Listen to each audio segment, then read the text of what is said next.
പ്രിയമുള്ളവരെ, കേരളത്തിലെ BJPയുടെ നേതാവും സിനിമാ നടനും തൃശ്ശൂരിലെ MP-യുമായിട്ടുള്ള ശ്രീ സുരേഷ് ഗോപി കഴിഞ്ഞ ദിവസം ഒരു പ്രസ്താവന നടത്തുകയുണ്ടായി. അദ്ദേഹം ആ പ്രസ്താവനയിൽ പറയുന്നത്, സമരങ്ങൾ കൊണ്ടാണ് ആലപ്പുഴ ജില്ല ഒന്നുമല്ലാതായി പോയത് എന്ന് അദ്ദേഹം പറഞ്ഞതായിട്ട് മാധ്യമങ്ങൾ റിപ്പോർട്ട് ചെയ്തിരിക്കുന്നു. ആ പ്രസ്താവന വഴി നമുക്ക് മനസ്സിലാക്കാൻ സാധിക്കുന്നൊരു കാര്യം, അദ്ദേഹത്തിൻ്റെ സമരങ്ങളെക്കുറിച്ചോ ആലപ്പുഴ ജില്ലയെക്കുറിച്ചോ ജനായത്തത്തെക്കുറിച്ചോ സമരങ്ങളിലൂടെ നേടിയെടുത്ത അവകാശങ്ങളെക്കുറിച്ചോ ഒന്നും തന്നെ അദ്ദേഹത്തിന് കാര്യമായ പിടിപാടുണ്ടെന്ന് എനിക്ക് തോന്നുന്നില്ല. മറ്റൊരു കാര്യം, അദ്ദേഹം ഒരു കാര്യം പറയുമ്പോൾ അദ്ദേഹം എന്താണ് ഉദ്ദേശിച്ചതെന്ന് അദ്ദേഹത്തിന് പോലും കൃത്യമായിട്ട് മനസ്സിലാക്കാൻ പറ്റുന്നൊരു സാഹചര്യവുമല്ല നിലവിലുള്ളത്. അദ്ദേഹം ഏതോ ലോകത്ത് നിന്ന്, പ്രത്യേകിച്ച് സിനിമാ ലോകത്ത് നിന്ന് അദ്ദേഹം ഇതുവരെ താഴെ ഇറങ്ങി വന്നിട്ടുമില്ല. അദ്ദേഹത്തിൻ്റെ പ്രതികരണത്തിൽ നിന്നും മനസ്സിലാക്കുന്ന മറ്റൊരു കാര്യം, അദ്ദേഹത്തിന് ഒട്ടും തന്നെ ചരിത്രബോധം ഇല്ലെന്നുള്ളത്. അദ്ദേഹം ആദ്യം മനസ്സിലാക്കേണ്ടത്, സമരങ്ങളിലൂടെ അല്ലാതെ ഇവിടെ ഒന്നും നേടിയിട്ടില്ല. ബ്രിട്ടീഷുകാർ ഇന്ത്യ വിട്ടു പോയത് സമരങ്ങളിലൂടെയാണ്. റഷ്യയിൽ വിപ്ലവം നടന്നത് അതൊരു സമരമായിരുന്നു. ജോർജ് വാഷിങ്ടണിൻ്റെ നേതൃത്വത്തിലാണ് അമേരിക്കയിലെ സ്വാതന്ത്ര്യ സമരം നടന്നത്. മാവോ സേതുങ്ങിൻ്റെ നേതൃത്വത്തിലാണ് ചൈനയിലെ ജനാധിപത്യ വിപ്ലവം നടന്നത്. ലോകത്തെവിടെ നോക്കുമ്പോഴും സമരങ്ങളിലൂടെ അല്ലാതെ പ്രത്യേകിച്ച് ആരും ഒന്നും നേടിയിട്ടില്ല.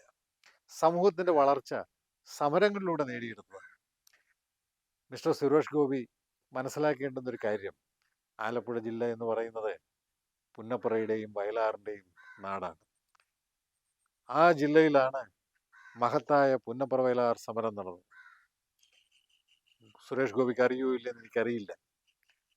ആലപ്പുഴ ജില്ലയിലെ ജനിച്ച് ജീവിച്ച മഹാനായ ഒരു കവി പാടി, സ്നേഹിക്കയില്ല ഞാൻ നോവും ആത്മാവിനെ സ്നേഹിച്ചിടാത്തൊരു തത്വശാസ്ത്രത്തെയും. ആ കവി തന്നെ സ്പഷ്ടമായിട്ട് വ്യക്തമായിട്ട് മറ്റൊരു കവിതയിൽ എഴുതിയിട്ടുണ്ട്, പറയുന്നുണ്ട്, കയർ വിരിക്കും തൊഴിലാളിക്കൊരു കഥയുണ്ടുജ്വല സമരകഥ, അത് കേൾക്കുമ്പോൾ എന്നുടെ നാടിനും അഭിമാനിക്കാൻ വകയില്ലേ. അത് മറ്റാരുമായിരുന്നില്ല, നമുക്കെല്ലാവർക്കും പ്രിയങ്കരനായ വയലാർ രാമവർമ്മയായിരുന്നു. ആ വയലാറിന് അഭിമാനം തോന്നിയ നാട്, അവിടുത്തെ തൊഴിലാളികൾ, ആ തൊഴിലാളികൾ നടത്തിയ സമരം, ആ സമരങ്ങളെക്കുറിച്ചൊക്കെ വയലാറിന് തികഞ്ഞ അഭിമാനബോധമായിരുന്നു ഉണ്ടായിരുന്നത്. മിസ്റ്റർ ഗോപി മനസ്സിലാക്കേണ്ടുന്നൊരു കാര്യം, ഈ സമരങ്ങളില്ലായിരുന്നെങ്കിൽ സുരേഷ് ഗോപി ഇന്ന് തിരുവിതാംകൂർ രാജാവിൻ്റെ ഒരു പ്രജയായിട്ട് ഇവിടെ നിൽക്കേണ്ടുന്ന ഒരു സാഹചര്യം ഉണ്ടായ. സുരേഷ് ഗോപിയെ സംബന്ധിച്ച് ഒരു പ്രജയായിരിക്കുക എന്നുള്ളത് അദ്ദേഹത്തിൻ്റെ അടിമ ബോധത്തിൽ നിന്നും ഉണ്ടായേക്കാവുന്ന ഒരു കാര്യമാണ്. എന്നാൽ പൊതുജനങ്ങളെ സംബന്ധിച്ച്, വിപ്ലവകാരികളെ സംബന്ധിച്ച്, ദേശസ്നേഹികളെ സംബന്ധിച്ച് അതങ്ങനെയല്ല. അവരെ ഒരു രാജാവിൻ്റെ കീഴിൽ, ഒരു ചക്രവർത്തിയുടെ കീഴിൽ, ഒരു സുൽത്താൻ്റെ കീഴിൽ ഒരു പ്രജയായിട്ട് ജീവിക്കുവാൻ അവരാഗ്രഹിക്കുന്നില്ല. മിസ്റ്റർ ഗോപി മനസ്സിലാക്കേണ്ടുന്നൊരു കാര്യം, വയലാർ പുന്നപ്ര സമരം എന്ന് പറയുന്നത് ഈ ലോകത്ത് തന്നെ അടയാളപ്പെടുത്തപ്പെട്ടിരിക്കുന്ന ഏറ്റവും മഹത്തായ ഒരു സമരമാണ്. ആ സമരത്തിലൂടെ വോട്ടവകാശം, പ്രായപൂർത്തി വോട്ടവകാശം വേണമെന്നാണ് മുദ്രാവാക്യം മുഴക്കിയത്. ആ സമരത്തിലൂടെ ഭൂമി വേണം എന്നാണ് മുദ്രാവാക്യം മുഴക്കിയത്. ആ സമരത്തിലൂടെ വേലയ്ക്കും കൂലിക്കും വേണ്ടിയുള്ള മഹത്തായ ഒരു സമരമായിരുന്നു. ആ സമരം സ്വതന്ത്ര തിരുവിതാംകൂറിനെതിരായിട്ടുള്ള മഹത്തായ സമരമായിരുന്നു. ആ സ്വതന്ത്ര തിരുവിതാംകൂറിന് വേണ്ടി സർ CP രാമസ്വാമിയുടെ പുറകിൽ നിന്നുകൊണ്ട് ചരട് വലിച്ച ബ്രിട്ടീഷുകാർക്കെതിരായിട്ടുള്ള സമരം കൂടിയായിരുന്നു. സുരേഷ് ഗോപി മനസ്സിലാക്കണം, സുരേഷ് ഗോപി ഇത്തരം സമരങ്ങൾ സുരേഷ് ഗോപി കണ്ടിട്ടില്ല, കാണുകയുമില്ല. കാരണം സുരേഷ് ഗോപി നിൽക്കുന്ന പ്രസ്ഥാനം അന്ന് ബ്രിട്ടീഷുകാരുടെ കൂടെയായിരുന്നു.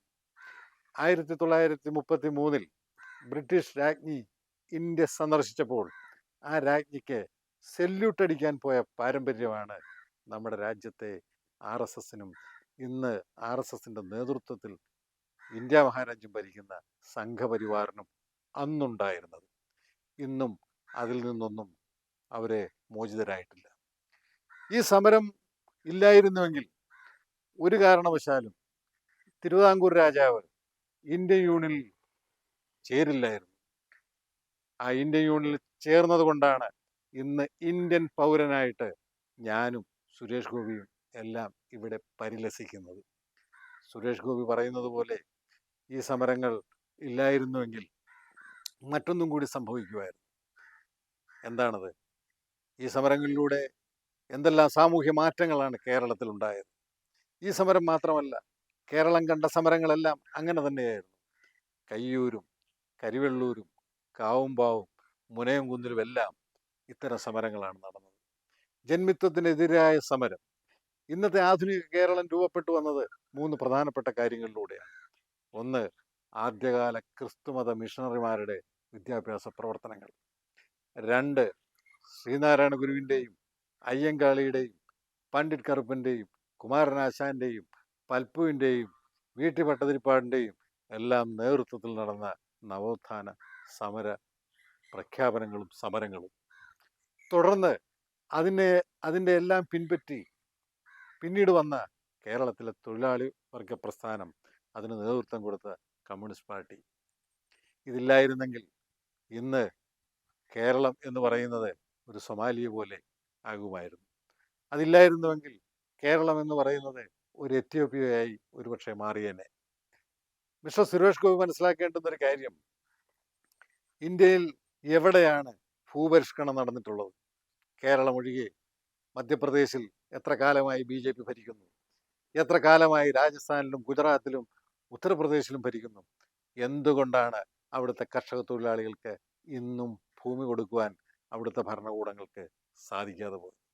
എന്നാൽ ഇവിടെ ഇതെല്ലാം സാധ്യമായത് ഇത്തരം സമരങ്ങളിലൂടെ ആയിരക്കണക്കിന് ജനങ്ങൾ ധീരരക്തസാക്ഷിത്വം വരിച്ചപ്പോൾ അതിൻ്റെ എല്ലാം ഫലമായി 1957-ലും 67-ലും 70-ലും 80-ലും എല്ലാം വന്ന കമ്മ്യൂണിസ്റ്റുകാരുടെ നേതൃത്വത്തിലുള്ള ഗവൺമെൻറ്റുകളുടെ ശ്രമഫലമായിട്ടാണ്. അവരാണ് ഇവിടെ ഭൂപരിഷ്കരണം നടപ്പിലാക്കിയത്.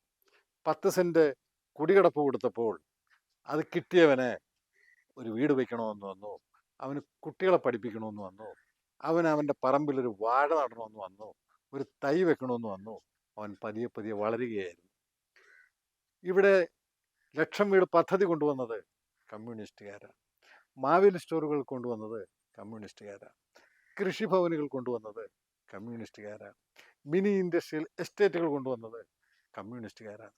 ഇതെല്ലാം കമ്മ്യൂണിസ്റ്റുകാരൻ സമരം ചെയ്ത് നേടിയെടുത്ത് ആ സമരത്തിലൂടെ അവൻ സൃഷ്ടിച്ച ഗവൺമെൻറ്റുകൾ ഇവിടെ കൊണ്ടുവന്ന കാര്യങ്ങളാണ്. അങ്ങനെയാണ് കേരളത്തിൻ്റെ സാമൂഹ്യ ചരിത്രം വ്യാപകമായി മാറ്റപ്പെട്ടത്. അല്ലാതെ സുരേഷ് ഗോപിയുടെ ശ്രീപത്മനാഭൻ കൊണ്ടെത്തന്ന് മാറ്റിയ കാര്യങ്ങളല്ല ഇത്. സുരേഷ് ഗോപിയെ സംബന്ധിച്ച് ഈ കഴിഞ്ഞ ദിവസം അദ്ദേഹത്തിൻ്റെ പ്രസ്താവനകൾ പലപ്പോഴും വിഡ്ഢിത്തരങ്ങൾ നിറഞ്ഞതായിരിക്കും. അദ്ദേഹം എന്താ പറയുന്നതെന്ന് അദ്ദേഹത്തിന് പോലും വലിയ അറിവില്ല. അദ്ദേഹം ഒരു കലുങ്കിൻ്റെ ചോട്ടിലിരുന്ന്, ഒരു വൃക്ഷത്തിൻ്റെ ചോട്ടിലിരുന്ന് ജനങ്ങളുമായിട്ട് സംവാദിക്കുന്ന ഒരു രംഗം TV-യിൽ ഞാൻ കണ്ടു. അദ്ദേഹം എന്തിനാണ് ഈ സംവാദം ഇവിടെ വെച്ചിരിക്കുന്നത് എന്ന് മാധ്യമങ്ങൾ ചോദിച്ചപ്പോൾ അദ്ദേഹം പറഞ്ഞത് വേദന പങ്കിടാനാണ്. ഇത് പറഞ്ഞതിൻ്റെ അടുത്ത നിമിഷം തന്നെ ഒരു നിവേദനവുമായിട്ട് വീടില്ലാത്ത ഒരാൾ ചെന്നു കഴിഞ്ഞപ്പോൾ ആ നിവേദനം ഒന്ന് വാങ്ങിക്കാൻ പോലും അദ്ദേഹം മനസ്സ് കാണിച്ചില്ല. നിവേദനം അദ്ദേഹം തിരികെ കൊടുത്തു വിട്ടു. ആ കൊടുത്തു വിട്ട ആൾക്ക് പുരോഗമന പ്രസ്ഥാനങ്ങൾ വീട് വെച്ച് കൊടുത്തു. ഇദ്ദേഹം എന്താണ് ഈ കേരള സമൂഹത്തെക്കുറിച്ച് ഇദ്ദേഹം മനസ്സിലാക്കിയിരിക്കുന്നത്? ഇദ്ദേഹം ഒന്നും മനസ്സിലാക്കിയിട്ടില്ല. സത്യത്തിൽ ഇദ്ദേഹം പഠിക്കേണ്ടുന്നത് സിനിമാ നടൻ പൃഥ്വിരാജിൽ നിന്നോ മമ്മൂട്ടിയിൽ നിന്നോ മനുഷ്യസ്നേഹിയായ പ്രേം നസീറിൽ നിന്നോ അല്ലെങ്കിൽ സിനിമാ നടൻ മുരളിയിൽ നിന്നോ ഒക്കെ അദ്ദേഹം വളരെ വളരെയധികം പഠിക്കേണ്ടിയിരിക്കുന്നു. അവര് സിനിമയിൽ അഭിനയിക്കുന്നതോടൊപ്പം തന്നെ നമ്മുടെ സമൂഹത്തിൽ നടക്കുന്ന മാറ്റങ്ങൾ അവർ സാഗൂതം വീക്ഷിക്കുന്നുണ്ട്. എന്നാൽ ഒരു വീക്ഷണവുമില്ല. വെറും ഒരു പൊങ്ങുതടി പോലെ കേരളീയരെ പൊട്ടന്മാരാക്കാൻ വേണ്ടി ഇറങ്ങിത്തിരിച്ച് നടക്കുന്ന ഇദ്ദേഹത്തെ പോലുള്ളവരെ സത്യത്തിൽ സമൂഹം പിന്തള്ളുകയാണ് വേണ്ടത് എന്നാണ് ഇത് സംബന്ധിച്ച് എനിക്ക് പറയുവാനുള്ളത്.